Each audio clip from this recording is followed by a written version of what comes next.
I want to do this అని. Money వచ్చినా రాకపోయినా అని కాదు, మనీ వస్తుంది. ఓకే, అదే అడుగుతున్నా, మీ ధైర్యం ఏంటి ఎగ్జాక్ట్ గా? అంటే ఇప్పుడున్న సినారియోలో పెద్ద సినిమాలే ఆడట్లేదు. సో మిస్టర్ రెడ్డి అని అందరు కొత్త కాస్టింగ్ ని బట్టి, కొత్త production house of course, and అందరూ కూడా కొత్త వాళ్ళే, డైరెక్టర్ గారు కానివ్వండి and all the DOP and everything. So what was your main thing అంటున్నా?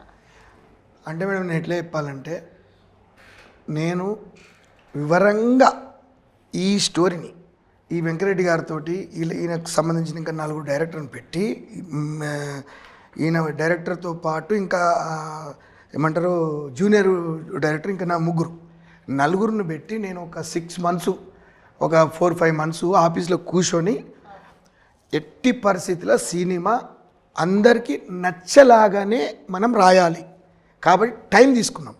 డన్. టైం తీసుకొని మేము గట్టిగా రాశాం కాబట్టి మన సినిమా సక్సెస్ అవుతుందని మాకు ఒక నమ్మకం ఉంది. అది ప్రజల కోసమే తీసినాం సినిమా. ప్రజలందరూ ఇట్లా ఉంది కదా. ఇప్పుడు నిజ జీవితంలో నేను కష్టపడి, నేను 7th class కాడ నుంచి నేను చాలా కష్టాలు పడి పట్టుదల నుంచి, అరే వాడు బెంజ్ కారు కొన్నాడు నేను కొనాలి, వాడు కొత్త బట్టలు కొన్నాడు నేను కొనాలి.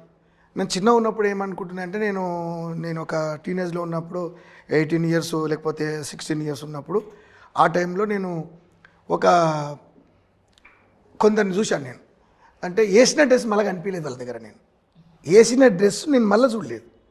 నేను కూడా అట్లా వేయాలి. సో ఇప్పుడు అక్కడ వరకు వచ్చారా? వచ్చాను కదా.